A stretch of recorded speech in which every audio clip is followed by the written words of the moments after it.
ഇത് എല്ലാം പരീക്ഷിക്കും. ഇത് ചെറുപയറല്ലേ? ഒരു പ്രാവശ്യം ഉഴുന്ന് കൃഷി ചെയ്തു. ഉഴുന്നില്ലേ? രക്ഷപ്പെട്ടില്ല. അത് ചില മണ്ണിനല്ലേ? അത് തന്നെയല്ല, അത് ചെറുതായിട്ട് വന്നിട്ട് അത് പൊളിച്ചെടുക്കാൻ ഒരുപാട് പാടല്ലേ? ബുദ്ധിമുട്ടാണ്. ഇതിന് അത്ര പ്രശ്നമില്ല. ഇത് ടെറസ് കൊണ്ടുപോയിട്ട് തന്നെ പൊട്ടൂലേ?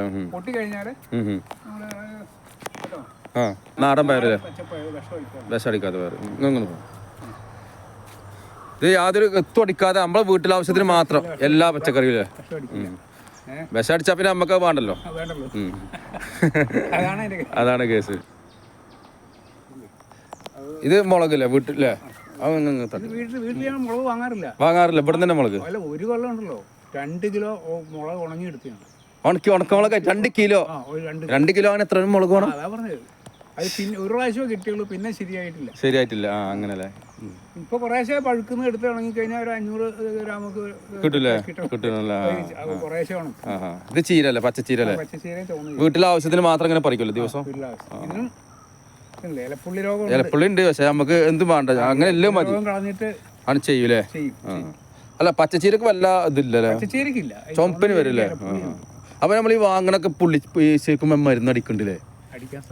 അല്ലാതെ ഇങ്ങനെ അത്ര ക്ലിയർ ആണല്ലോ. എന്റെ ബലമായ സംശയം ചുവട്ടിൽ ഫുർഡാൻ ഇടുമോ എനിക്ക് ബലമായ സംശയം ഉണ്ടല്ലേ? കാരണം ഇതിനിപ്പോ നല്ല കുത്താ. ഫുർഡാൻ ഇട്ട് കഴിഞ്ഞാൽ ഒരു കേടും പറ്റില്ല. ഇതിനുണ്ടല്ലോ ഈ പച്ചച്ചേരിക്ക് അടിയിൽ ഇലയുടെ അടിയിൽ ഒരു പൂപ്പൽ പോലെ വരാം. ഒരു പൂപ്പൽ പോലെ നന്നായിട്ട് പരക്കും. ഒരു വൈറസ് ആണ്. അതിനൊക്കെ ഇവര് കൃഷിക്കാർ ചെയ്യണ്ടല്ലേ? ചെയ്യാൻ സാധ്യതയുണ്ട്. നമുക്ക് വിശ്വസിച്ച് കഴിക്കാൻ പറ്റൂലല്ലേ? ഞാൻ വിശ്വസിക്കൂല. ഞാൻ പറയും ചീര മാർക്കറ്റിൽ വാങ്ങരുത്. കാരണം നമ്മളത് അതേമാതിരി 100% ഉറപ്പൊന്നുമില്ല. ചെയ്യുമെന്ന് ചെയ്യാൻ സാധ്യതയുണ്ട്. അടിച്ചു കൂട്ടുന്ന വിഷം എത്ര അറിയോ? വിഷം നല്ലോണ്ടല്ലേ? പയറ് വിഷത്തിനകത്ത് മുക്കിയെടുക്കും. അതാണല്ലോ മലപ്പുറം ജില്ലയിൽ ക്യാൻസറിന് ഏറ്റവും മുൻപന്തിയില്ല. മലപ്പുറം ജില്ലയാണ് ഏറ്റവും കൂടുതൽ. നിലമ്പൂർ വണ്ടി പിന്നെ ഇയാളെ വിശേഷിപ്പിച്ചാരാന്നറിയോ? കളക്ടർ ക്യാൻസർ വണ്ടി രാജറാണി. രാജറാണി ക്യാൻസർ വണ്ടി. കറക്റ്റ്. ഇപ്പൊ നാളെ ന്യൂസിൽ വന്നിന്. നമ്മള് ആൾക്കാര് കൃഷിക്കാർ രാവിലെ സുബൈക്ക് രാത്രി വൈകുന്നേരം 7 മണിക്ക് പോവുക. രാവിലെ കടുപ്പാണല്ലേ? കൃഷിക്കാരെന്താന്ന് ചോദിച്ചാൽ അവരുടെ കാര്യം ലാഭം ഇല്ലാത്തതുകൊണ്ട് അവര് വിഷം അടിക്കണേ. പക്ഷെ അതൊക്കെ മാറേണ്ട സമയം കഴിഞ്ഞില്ലേ? ലാഭം നോക്കാൻ പോലും വിഷം അടിക്കരുത്. കാരണം എന്താ, ഈ ചീരൊക്കെ മറ്റേ ഗർഭിണികളൊക്കെ ഇഷ്ടം പോലെ കഴിക്കണതാണ്. പക്ഷെ ആ ഗർഭിണി പ്രസവിക്കുമ്പോൾ അവന്റെ കുഞ്ഞിന് കൊടുക്കുന്ന പാല് വരെ വിഷമായി നമ്മളെ നാട്ടിൽ മാറി. മലപ്പുറം ജില്ല പ്രത്യേകിച്ചും. എന്റെ ഒരു സംശയം പറഞ്ഞതാ, ഞാൻ കണ്ടിട്ടില്ല, 100% എനിക്ക് ഉറപ്പാൻ പറ്റില്ല. പക്ഷെ ഈ ചുവന്ന ചീര കുട്ടപ്പനായിട്ട് ഇരിക്കാനുള്ള കാരണം അല്ല കറക്റ്റാണ്. എനിക്കറിയാം, ഞാൻ ചെയ്യേണ്ട. ഇപ്പൊ ഇത് കണ്ടപ്പോൾ എനിക്കറിയാം. ഇപ്പൊ സത്യാവസ്ഥയാണ് പോയി കാണുക. ഈ ചീരണ്ട് നിങ്ങള് പാകിടുങ്ങളല്ലേ? ഇത് റംബുട്ടാനാ? പൂത്തിനോ? ആണുള്ളൂ അല്ലേ? പിടിച്ചില്ല. അടുത്ത കൊല്ലം പിടിക്കും. ഇത് തനി നാടനല്ല, വലുതാണ് സൈസ്. തനി നാടനല്ല. ഈ ലീഫ് കണ്ടാലറിയാം അല്ലേ? മുള്ളില്ല. മറ്റേ തനി നാടൻ ലീഫ് വേറെ നമുക്ക് ഈ നടത്താനൊക്കെ പറ്റില്ല. നല്ല മധുരം അല്ലേ? ലീഫില് നല്ല മധുരം അല്ലേ? കഴിച്ചിനില്ലേ? കഴിച്ചിനോ? എന്നെ 2ാം വർഷം ഈ ദിവസത്തിന്റെ കഴിച്ച് രണ്ടാമത് ഉണ്ടായതാ. പിന്നെ അങ്ങനെ ഉണ്ടായിക്കൊണ്ടിരിക്കൂലേ? ഇതേതാ മുളക് തന്നെ? വെള്ളക്കാന്താരിയില്ലേ? നല്ലോണം കഴിച്ചില്ലേ? അല്ല വെയിലുണ്ടെങ്കിൽ എല്ലാം കഴിച്ചിട്ടില്ലേ? ഇത് ദിവസം ആവശ്യത്തിന് പറിക്കലേ? മിച്ചമാണല്ലേ? ദിവസം അങ്ങനെ പറിക്കാതാ? ഈ ഞങ്ങള് ഇപ്പൊ പച്ചമുളക് വാങ്ങാറേ ഇല്ലല്ലേ? ഇതന്നെ മതില്ലേ? കുറച്ചുകൂടെ വിപുലമായിട്ട് വെച്ച് കഴിഞ്ഞാല് ഉണ്ടാവൂലേ? കൂക്കാണല്ലേ? ഇത് എന്താ ചെയ്യല്? കൂക്ക എന്താ ചെയ്യല്? പുഴുങ്ങി ഒരു പ്രാവശ്യം കിഴങ്ങെടുത്തിട്ട് അരച്ച് പൊടി എടുക്കുക. നല്ലതാണ്.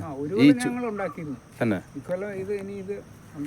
അത് പുഴുങ്ങലുണ്ട്. ഇത് പുഴുങ്ങി തിന്ന് നമ്മള് പുഴുങ്ങൊന്നും വേണ്ട. അറിയില്ലല്ലേ? തിരുവാതിര ടൈമില് ഇത് പൊടി എടുത്താ നല്ലതാണല്ലേ? കൂകല്ലേ? ഇതാണ് ഈ വെള്ള കൂകല്ലേ? നല്ല ഔഷധമാണ്. ആറോറൂട്ട് ഇംഗ്ലീഷ്. നീണ്ടിരിക്കും വെള്ള കളർ. ഇതിപ്പോ ഇനിയിപ്പോ ഈ ഇല ഉണങ്ങിയിട്ട് അത് ഇതാക്കുക. അല്ല, ഇത് ഇപ്പൊ ഞാൻ ശ്രദ്ധിക്കാത്തതുകൊണ്ട് അത് വിഷയമല്ലല്ലോ. ഇത് ഇതായല്ലോ. കള നീക്കിയിട്ട് വേണം ഇത് പറിക്കണം. പറിക്കണല്ലേ? പറിക്കാനായിനോ? ഇപ്പം പറിക്കാറായി വരുന്നു. ഇപ്പം ആയി വരുന്നില്ലേ? അടുത്ത മാസമൊക്കെ ആകുമ്പോഴത്തേക്ക് പറിക്കല്ലേ? ഇത് ഏതാ മൂച്ചി? ഇത് കാലാപ്പാടി. കലാപ്പാടി. അല്ല പൂത്തുക്കണില്ലേ? കാലാപ്പാടി. ഇത് കാ പിടിച്ച് തൈ നല്ല തൈയാണ്, നല്ല ബുഷായിട്ട് ഇല്ലേ? ഈ പ്രാവശ്യം കാ പിടിക്കുമെന്ന്. നമ്മക്കിപ്പോ ഈ കൃഷിയിടത്തില് ഫ്രൂട്ട്, പച്ചക്കറി എല്ലാ സാധനം ഉണ്ട് അല്ലേ? എല്ലാം ഉണ്ട്. എല്ലാം ഗുണം. പൈനാപ്പിള്, മാംഗോ ഒക്കെ ഉണ്ട്, റംബുട്ടാന്. നല്ലൊരു കൃഷിയിടാട്ടത് കേട്ടോ. കാരണം ഇങ്ങനെ കൃഷി ചെയ്യണം. നമ്മളൊരു മാതൃകയാണ് നിങ്ങള്. കാരണം ഒരു വീട്ടിലേക്കെല്ലാം ഫ്രൂട്ട് പറയാറുണ്ട്. അത് ഞാൻ ദൈവത്തിൽ പ്രാവർത്തികമാക്കുന്ന വ്യക്തി. അങ്ങനെ വ്യക്തി അങ്ങനെ നമ്മൾ ചെയ്യും പറഞ്ഞു കൊടുക്കും ചെയ്യും. അത്ര നമ്മള് സാറല്ലേ, അപ്പൊ നമുക്ക് അതിന്റെ ഇത് കൊടുക്കണം. നമുക്ക് കഴിയണമാക്കി ചെയ്യാം, പറഞ്ഞു കൊടുക്കാം. അവര് പിന്നെ ചെയ്യണ്ടെങ്കിൽ ചെയ്യട്ടെ. നമ്മള് ചെയ്യുന്നത് ഈ വിഷം അടിച്ചുള്ള പച്ചക്കറി ദോഷമാണ്. എന്തുമാതിരി ക്യാൻസർ രോഗികളാണ് മലപ്പുറം ജില്ലയിലാണ് കൂടുതൽ. പ്രത്യേകിച്ച് നമ്മളെ തിരുവനന്തപുരത്ത് മറ്റേ സെന്റർ ഉണ്ടല്ലോ, അവിടെ ഏറ്റവും കൂടുതൽ മലപ്പുറം ജില്ലക്കാരാണ്. മലപ്പുറം ജില്ലയിൽ നിന്ന്, അതായത് ഈ കൃഷി മലപ്പുറം ജില്ലയിൽ ഒരുപാട് പച്ചക്കറി ഉണ്ട്. അവരെല്ലാം ഈ വിഷം അടിക്കും. ആ വിഷമാണ് നമ്മൾ മലപ്പുറം ജില്ലക്കാരെ ഈ ക്യാൻസർ രോഗികളാക്കി. നമ്മളെ മലപ്പുറം ജില്ലക്ക് സമയമല്ല ആൾക്കാർക്ക്. പൈസ ഉണ്ടാക്കണം പരക്കം പാഞ്ഞ് നടക്കും. കാര്യമാണ് പറയണത്. പക്ഷെ വലിയൊരു ഇതിക്കാണ് പോണ നമ്മള്. സ്വന്തം അമ്മയുടെ പാല് വരെ വിഷമായി മാറി ആ സമയം. കാരണം ഈ ചീര ഇപ്പൊ കഴിക്കാണ്. അതാണ് വിഷം തന്നെയാണ് സംഭവം. ഫുള്ള് വിഷം തന്നെയാണ്. ഞാൻ ഇപ്പൊ 2 ദിവസം മുന്നേ നമ്മളെ നിലമ്പൂര് നമ്മളൊരു പരിപാടി ഉണ്ടല്ലോ, കൃഷി വകുപ്പിന്റെ, അവിടെ പോയി. മുട്ടിക്കടവ് അവിടെ പോയപ്പോ അവിടെ ഒരു മറ്റേ നമ്മളെ ഈ ചട്ടി ഉണ്ടാക്കുന്ന ഒരാളുണ്ട്. ചട്ടി നമ്മളെ കോയപ്പാമാരെ മൺചട്ടി ഉണ്ടല്ലോ. അപ്പൊ അയാൾ ഞാൻ വീഡിയോ ചെയ്തു.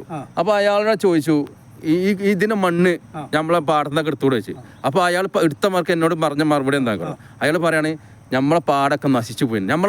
നമ്മളെ പാടൊക്കെ ഫുള്ള് ഈ വിഷം അടിച്ച പച്ചക്കറിയൊക്കെ ഉണ്ടാക്കിയിട്ട് വിഷമായി. നമ്മളെ പാടം ഫുള്ള് വിഷമായിക്കണം. മണ്ണെടുക്കാം, പക്ഷെ അത് എടുത്തിട്ട് ഉണ്ടാക്കാൻ പറ്റും. കാരണം ഇത് കുക്ക് ചെയ്യണ പാത്രമാണ്. അപ്പൊ നമ്മളെ നാട്ടിലൊന്നും പറ്റൂല, വേറെ സ്ഥലത്ത് നിന്ന് വരികയാണെന്ന് അയാൾ പറഞ്ഞു. പക്ഷെ ഇവിടുത്തെ പറ്റും, പക്ഷെ പറ്റൂല. കാരണം അത് നമ്മൾ കുക്ക് ചെയ്യുന്ന ഇതല്ലേ, പാത്രല്ലേ. അപ്പൊ അതിന് പറ്റൂല മൂപ്പര് പറഞ്ഞു. അപ്പൊ അത്രയും നശിച്ചു പോയി നമ്മളെ മണ്ണ്. അപ്പൊ അയാൾ പറഞ്ഞ് കറക്റ്റാണ്. ആ ഒരു പോയിന്റ് എന്റെ മനസ്സിൽ കിടക്കണം. അതാ നിങ്ങള് സാറോട് പറഞ്ഞ് അല്ലേ? പൂ തുടങ്ങിയല്ലേ? പൂക്കാൻ തുടങ്ങി. സാധാ നാടനാണ്. നാടനാണ്. ഹൈബ്രിഡ് പോര് വിദേശ കമ്പനിക്കാരുടെ ഞാൻ അങ്ങനെ നാടനാകുമ്പോ അങ്ങനെ കായ്ച്ചുകൊണ്ടേയിരിക്കും. കായ കുറയുന്നേ ഉള്ളൂ.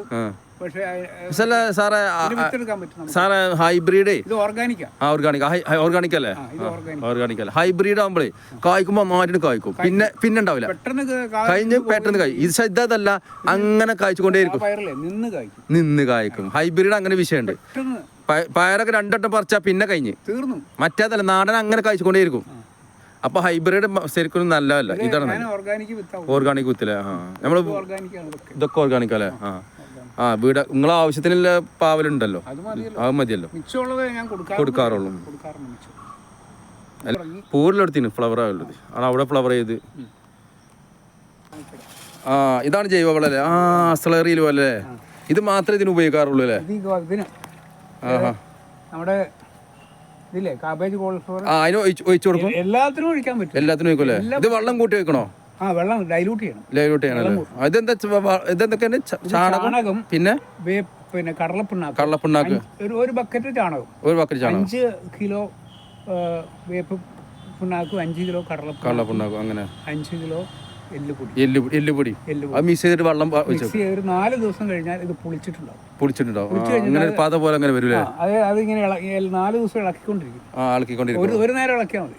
ഇളക്കി കഴിഞ്ഞിട്ട് അടച്ചു വെച്ച് കഴിഞ്ഞാല് 4 ദിവസം കഴിയുമ്പോഴത്തേനും ഇത് പാകമാവും. അത് കുറെ എടുത്തിട്ട് ബക്കറ്റ് എടുത്ത് ഒരു ബക്കറ്റ് വേറെന്തും വേറെന്തോ വളം ആവശ്യം? ഈ വളം മതി, ഇത് മതി.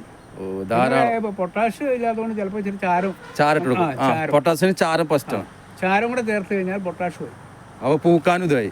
അപ്പോൾ ഇത് ഉഷാറായി വളം. ഇത് മാത്രം മതില്ലേ? ഇത് മതി.